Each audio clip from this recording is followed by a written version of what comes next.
વિદ્યાર્થી મિત્રો BSc semester 5 માં આપણે આજે ફિઝિકલ કેમેસ્ટ્રી ભણશું। આ ફિઝિકલ કેમેસ્ટ્રી માં યુનિટ નંબર 3 ફિઝિકલ કેમેસ્ટ્રી એટલે કે પેપર નંબર 505 એમાં યુનિટ નંબર 3 માં ફેઝ રૂલ આવે છે। આ ફેઝ રૂલ છે એ આપણે સેમેસ્ટર 5 ની અંદર 3 ડાયમેન્શનલ માં આવે છે। તો 2 ડાયમેન્શનલ માં અને 3 ડાયમેન્શનલ માં વિલિયમ રોલ્સ નામના વૈજ્ઞાનિકે જે સૂત્ર આપ્યું હતું થર્મોડાયનેમિક્સ ઉપરથી P + F = C + 2 આ ફેઝ રૂલનો જે ઇક્વેશન આપેલું છે એમાં P છે એ ફેઝ છે, F છે એ મુક્તિ અંશ છે અને C છે એ અવયવની ઘટકોની સંખ્યા છે। 2 ડાયમેન્શનલમાં કે 3 ડાયમેન્શનલમાં બંનેમાં ઇક્વેશન આ જ આવે છે, પણ એમાં ફેઝની સંખ્યા અને ઘટકોની એટલે કે અવયવોની સંખ્યા જુદી જુદી હોય। તો એમાં 3 ડાયમેન્શનલમાં 3 ફેઝ હોય છે, એક કરતા વધારે પણ હોઈ શકે, પણ ઘટકોની સંખ્યા એટલે કે C ની સંખ્યા 3 હંમેશા માટે આવશે। આ 3 સંખ્યામાં મુક્તિ અંશ, ફેઝ અને ઘટકોની સંખ્યા થોડુંક આપણે રિવિઝનની દ્રષ્ટિએ જોઈએ તો ફેઝ છે, સપોઝ એક પાણીનું ઉદાહરણ તમારે આવતું તો પાણીની અંદર પાણી છે એ એક જ ઘટક છે, પણ એમાં 3 ફેઝ હોય છે, સોલિડ, પ્રવાહી એટલે કે લિક્વિડ અને ગેસ એટલે કે વાયુ। આ 3 ફેઝ હોય છે। તો એમાં એક પ્રણાલી સ્થાપિત થઈ રહી હોય એમાં તમે જો કશનો ફેરફાર કરો અને જો ફેઝની સંખ્યામાં ફેરફાર થાય તો એ અચળ પ્રણાલી ન કહેવાય। તો એમાં મુક્તિ અંશની સંખ્યા અચળ હોવી જોઈએ।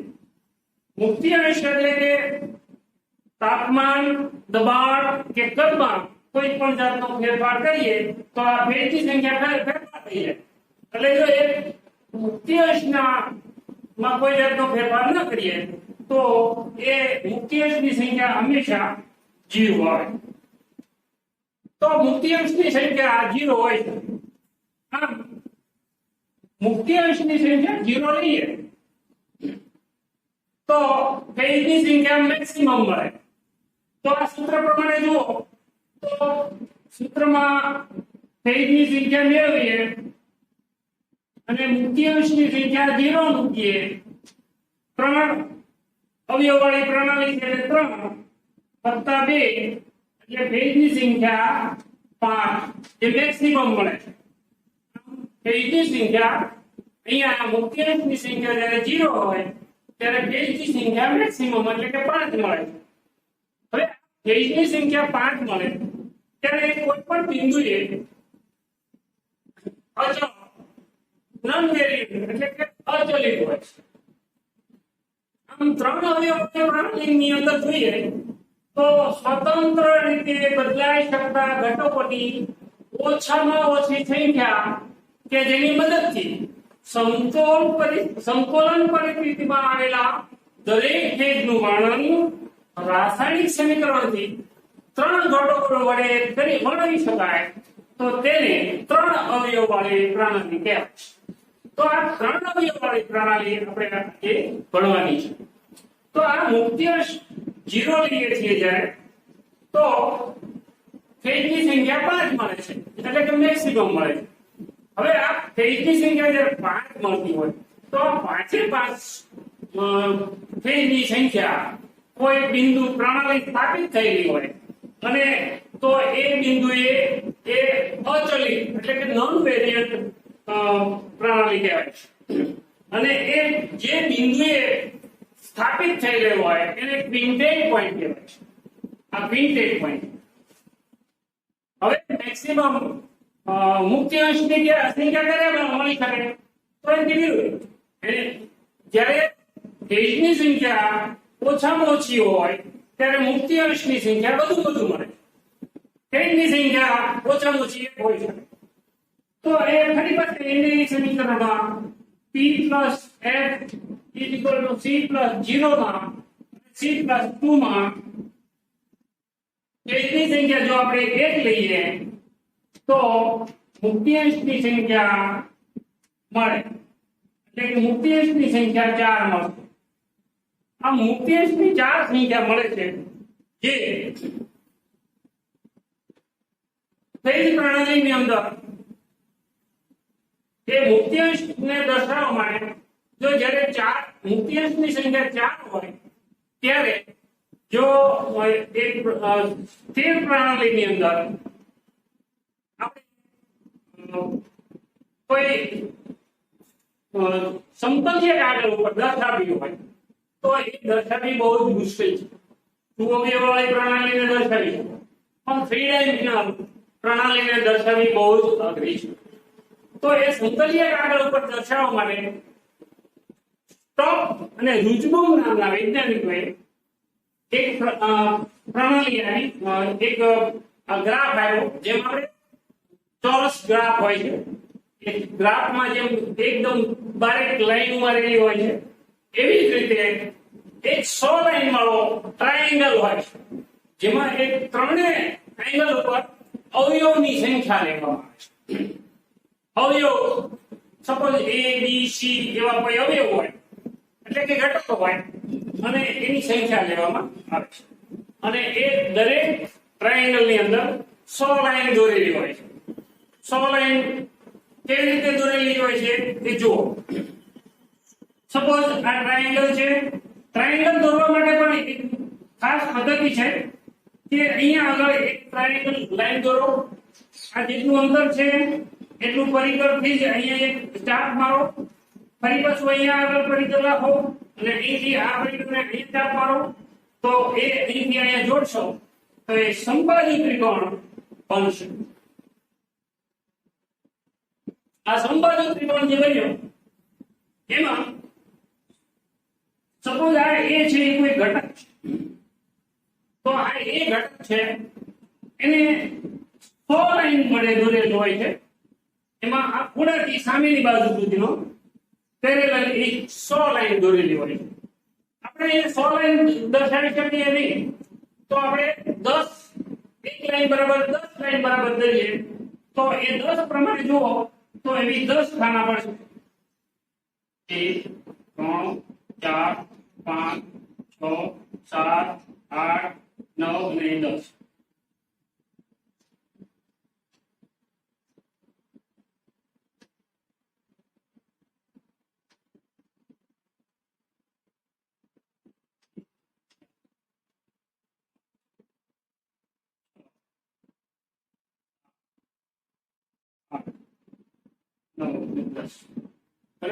તો આ એક થયું.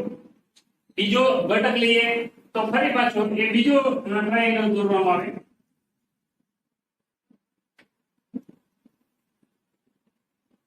તો અહીંયા બી ઘટક લઈએ તો એ બી ઘટકને અહીંથી પેરેલલ લાઈન દોરો એ 10 લાઈન તો 100 એક લાઈન બરાબર 10 લાઈન છે. 1 3 4 5 6 7 8 9 અને 10 અને એ જ રીતે સી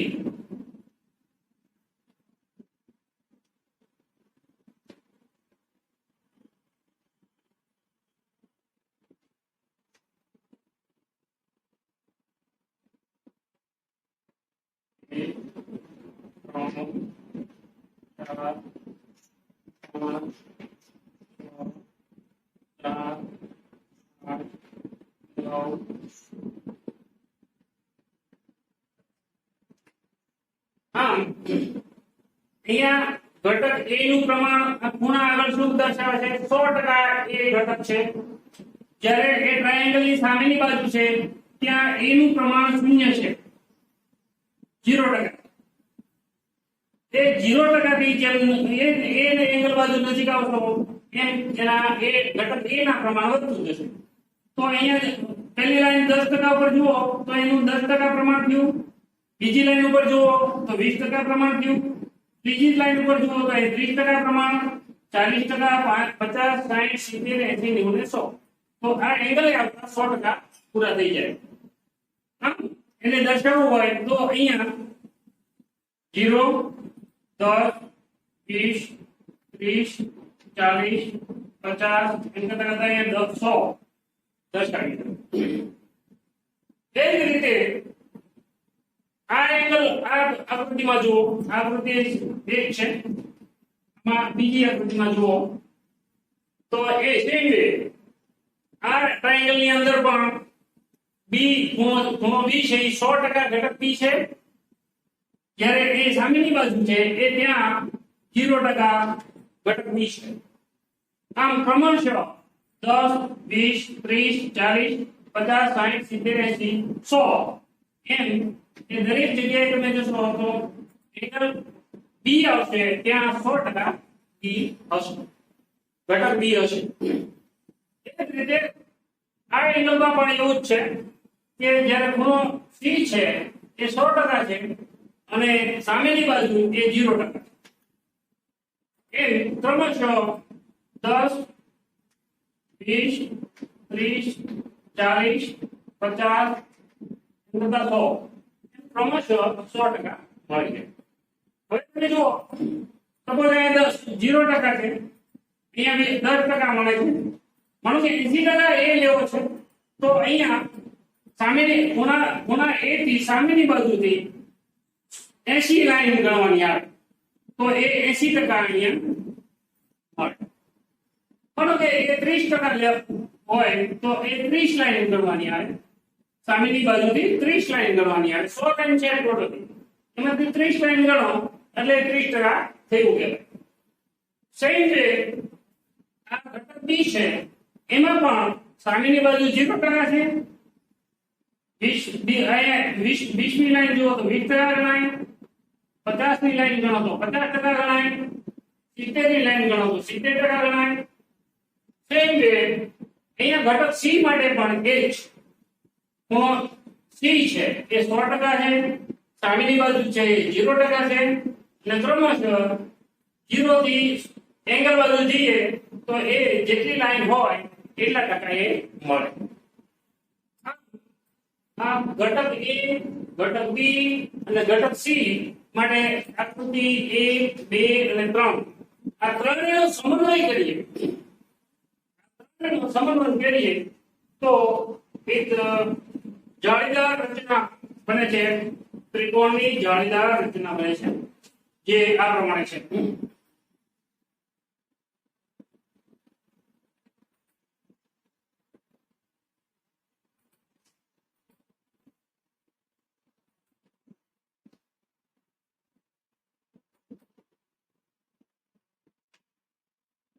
સમબાજુ ત્રિકોણ મળે. આ સમબાજુ ત્રિકોણ છે એમાં આપણે જે ત્રણેય આકૃતિ દોરી હતી એ આકૃતિ નંબર 1, 2 અને 3 નો સમન્વય છે. તો એ ત્રણેયના એંગલ અહીંયા લાઈનિંગ દોરીએ તો આ એ, બી અને સી. તો એ પ્રમાણે દોરીએ તો અહીંયા 10,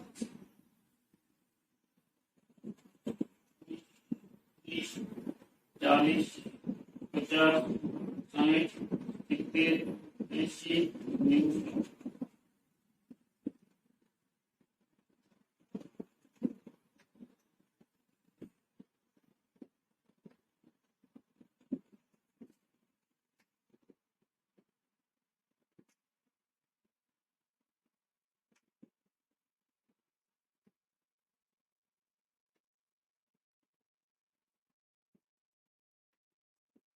એ જ રીતે બી ને પેરેલલ અહીંયા આ સાઈડમાંથી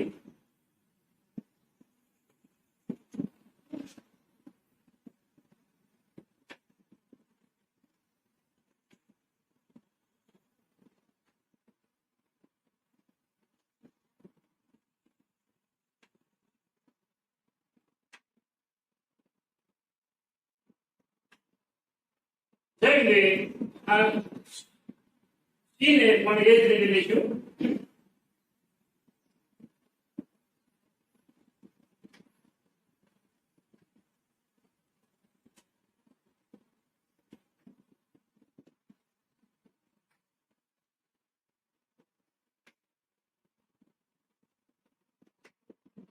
આમ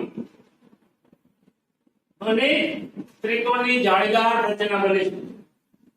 ત્રિકોણની જાળીદાર રચનાની અંદર દરેક બાજુ જુઓ કે એ દ્વિઅંગી પ્રણાલીનું વર્ણન કરે છે, જ્યારે ત્રિકોણની અંદર એ ત્રિઅંગી પ્રણાલી દર્શાવે છે.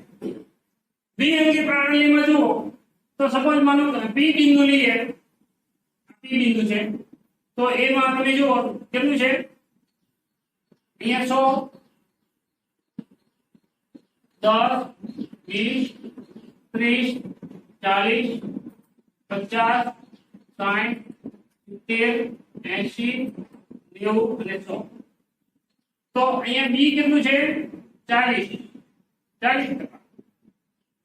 તો અહીંયા સી કેટલું છે, 10, 20, 30, 40, 50, 60, 70, 80, 90 અને 100. તો સી છે એ 60%, બી છે એ 40% છે અને સી છે એ 60%. તો આ પી બિંદુ એ દ્વિઅંગી પ્રણાલીમાં જુઓ તો તમે ત્યાં પણ એનું પ્રમાણ ત્યાં શૂન્ય છે, એટલે એનું પ્રમાણ ત્યાં શૂન્ય મળશે. એ જ રીતે અહીંયા કોઈ મિડલ પોઈન્ટ લઈએ તો મિડલ પોઈન્ટ ની અંદર જુઓ તો એનું પ્રમાણ સપોઝ માનો કે 30% હોય, એનું પ્રમાણ પણ 30% હોય અને બી નું પ્રમાણ 40% હોય. તો એવું કોઈ એમ બિંદુ લઈએ તો એમ બિંદુ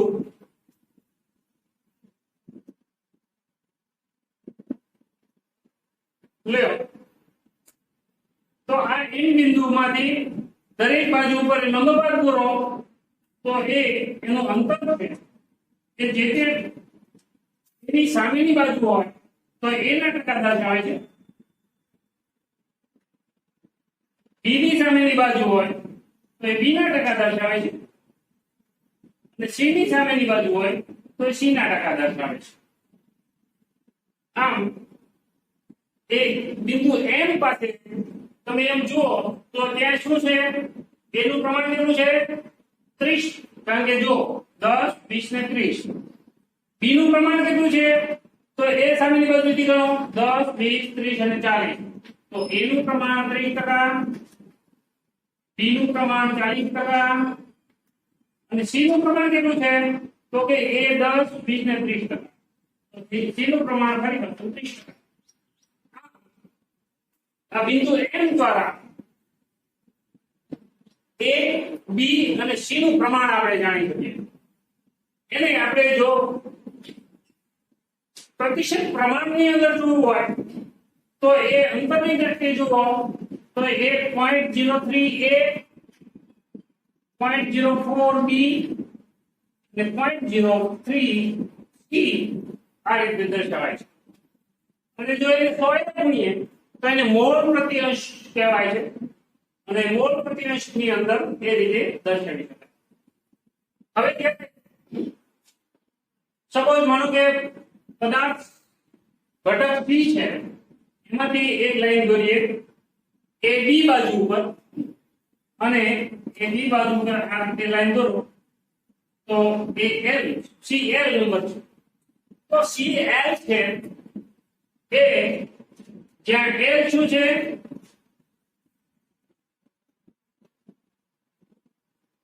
સપોઝ 10, 20 ને 30 અહીં આવે છે તો 30 એલ છે એ ત્યાં એનું પ્રમાણ 30 છે દ્વિઅંગી પ્રણાલી પ્રમાણે અને બી નું પ્રમાણ છે એ 70 છે.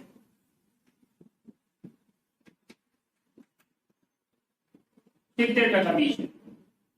હવે જો આ સીએલ ની ઉપર જેમ ઉપર જઈએ એમ એની ગણતરી કરો તો એમ એ આ એમ જે રીતે બિંદુ મળે છે એમ અનેક બિંદુ મળે અને એનું પ્રમાણ જુદું જુદું મળે. એ ત્રિઅંગી પ્રણાલી પ્રમાણે મળે.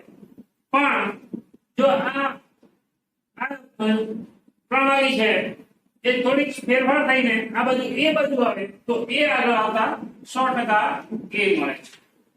આમ તો મોડ્યુલની અંદર 3 ડાયમેન્શનલ નો ડાયાગ્રામ દોરવાનો કે તો આ રીતે વ્યવસ્થિત દર્શાવી અને એને દોરવાનું આવે છે.